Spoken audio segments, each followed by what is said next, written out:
Une surprise. Hier matin, 3 enfants ont presque mis le feu à leur maison dans un quartier de Lubumbashi. Bonjour, soyez bienvenus sur Smartness Maui TV. Muraho mwese, murakaza neza, muhawe ikaze kuri Smartness Maui TV. Uyu mwanya ni wa mwanya w'inyunguramagambo dukoresheje imyandiko, dukoresheje texte. Nta bundi buryo uzabona bwo kwiga igifaransa cyangwa se n'urundi rurimi rwose udakoresheje kuruvuga. Ugomba kuruvuga, niba ari umwandiko, niba ari dialogue, ukayivuga ukayisubiramo inshuro nyinshi. Wamara kwifata neza ukifata amajwi, nawe ukiyumva, ukumva ko wiganye uwakwigishije. Hano hari texte rero, reka tubanze tuyisome twihuta, ubwo nawe uripima wumve ko hari ikintu usigaranyemo. Noneho nyuma ndayisobanura ijambo ku ijambo, nyuma nyisome nawe uze kubikora wifate amajwi. Une surprise. Hier matin, 3 enfants ont presque mis le feu à leur maison dans un quartier de Lubumbashi. Ils voulaient faire une surprise à leurs parents. Ils ont voulu préparer le repas de midi. Ils ont fait du feu pour préparer des brochettes. Le plus petit a allumé. Les 2 autres ont préparé la viande. Mais le plus jeune Régis a renversé les braises. La natte a pris le feu. Les enfants sont sortis. Les voisins sont arrivés et ils ont jeté de l'eau.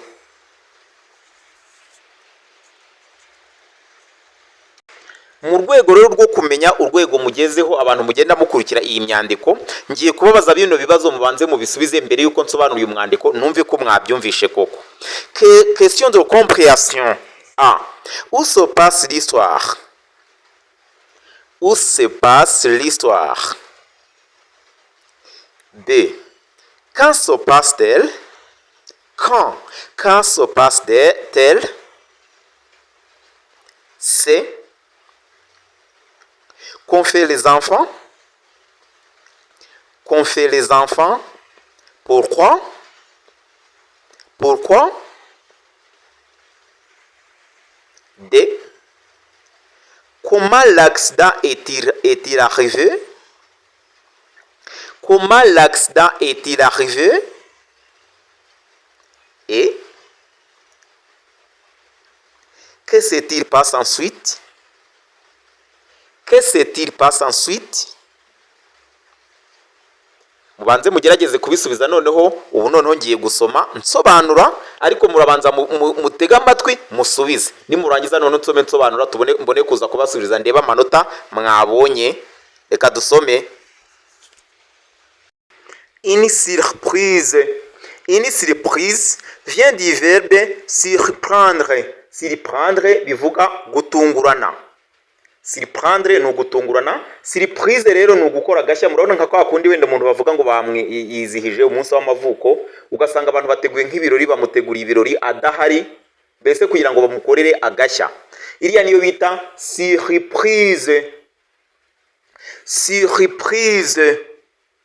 Hier matin, ejo hashize, hier matin, 3 enfants ont presque mis le feu à leur maison. 3 enfants, abana batatu, ont presque byendaga kuba. Quand on dit presque 5 mètres, ni nkaho byenda gushyika metero eshanu. Je suis presque arrivé, nari ngiye kuhagera. Ihani yuvuze ngo 3 enfants ont presque mis le feu. Habuze gato byari byabaye rwose, umuriro wari watse, bashyize umuriro bari batwitse inzu yabo. Ont presque mis le feu à leur maison dans un quartier de Lubumbashi. Muri quartier n'ubundi mu Kinyarwanda tuvuga quartier de Lubumbashi. Lubumbashi ni quartier yo muri Congo, RDC, République démocratique du Congo. Ils voulaient faire une surprise à leurs parents. Nta kindi bashakaga rero, bifuzaga gukorera agashya ababyeyi babo. Bashakaga gutungura ababyeyi babo. Reka turebe uburyo bari bagiye gutungurana, ariko mais vous allez répéter tout d'abord. Une surprise. Une surprise. Surprise. une surprise. Hier matin, hier matin, trois enfants ont presque mis le feu à leur maison. Trois enfants ont presque mis le feu à leur maison. Trois enfants ont presque mis le feu à leur maison dans un quartier de Lubumbashi. Dans un quartier de Lubumbashi. Ils voulaient faire une surprise. Ils voulaient faire une surprise à leurs parents. Ils voulaient faire une surprise à leurs parents. Ils ont voulu préparer le repas de midi. Ils ont voulu préparer le repas de midi. Bashakaga gutegura ifunguro rya saa sita. Repas ni ifunguro. Ils ont voulu c'est le passé composé, c'est le participe passé du verbe vouloir. Donc ici c'est le verbe vouloir qui est conjugué au passé composé. Ni verbe vouloir ivuga kwifuza. iri mu mpitagihe. Bashakaga préparer no gutegura le repas ni ifunguro do midi rya saa sita. Ils ont voulu préparer le repas de midi. Ils ont fait du feu. Bacanye umuriro. Faire du feu ni ugucana umuriro. Le verbe faire igira igisobanuro bitewe naho yakoreshejwe, tuzabireba byose, ariko igira igisobanuro rwose ikoreshwa ahantu henshi. Ils ont fait du feu, bacanye umuriro, pour préparer des brochettes, kugira ngo botse, kugira ngo bategure ama brochettes. Brochettes ni za nyama bashyira ku biti nyine bakotsa.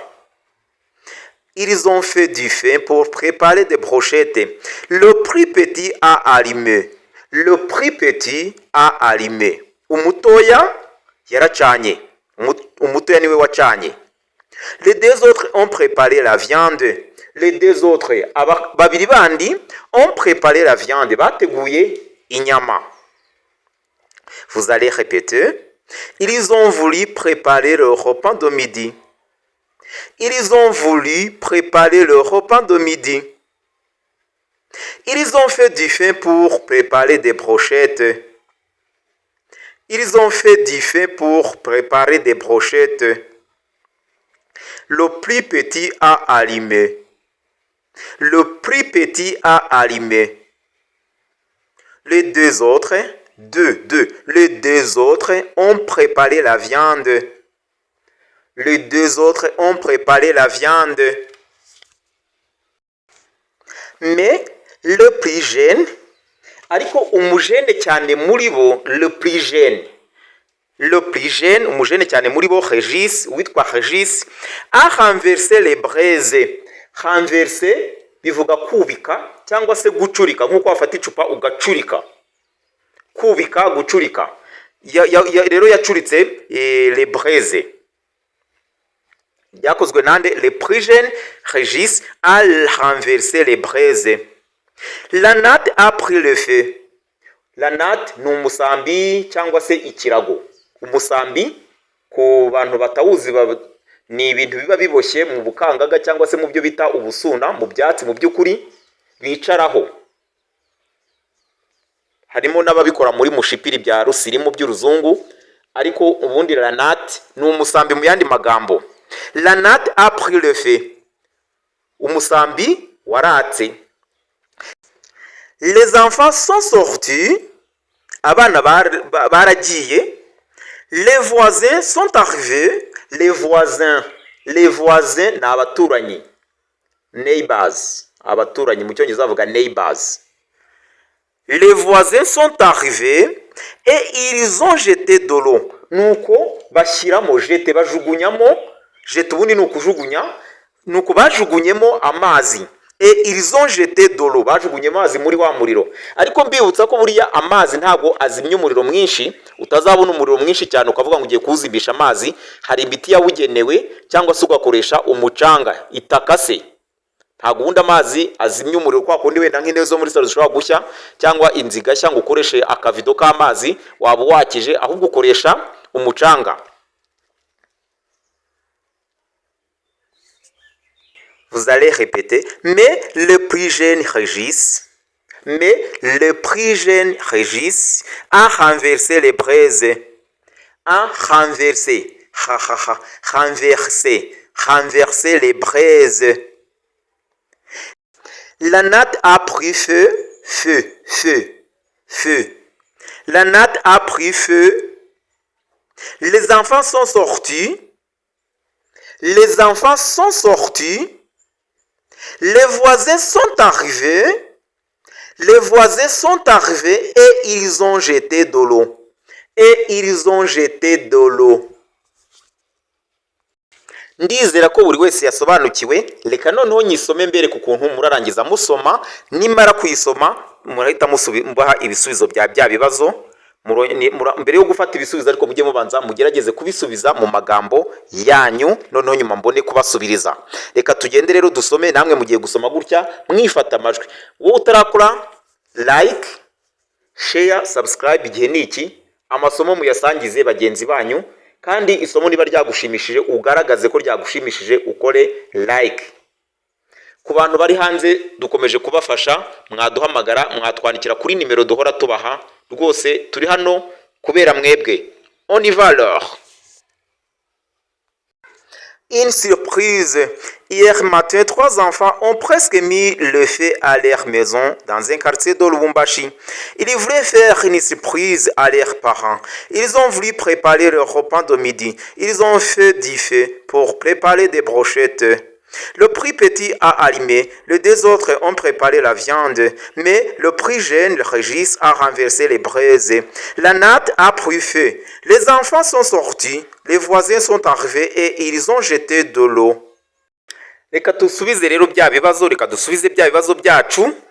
Ibibazo question de compréhension tugiye gusubiza, nizere ko namwe mwabirangije. Ni ibibazo 1 2 3 4 5. Kimwe gifite abiri ni ku 10. Ubwo buri kosora buri wese ariha amanota. Réponse: où se passe l'histoire? Ukibona u bivuga hehe? Où se passe l'histoire? Iyi nkuru yabereye he? Où c'est où? C'est où? Ça dans un quartier de Lubumbashi. Dans un quartier de Lubumbashi. L'histoire se passe dans un quartier de Lubumbashi.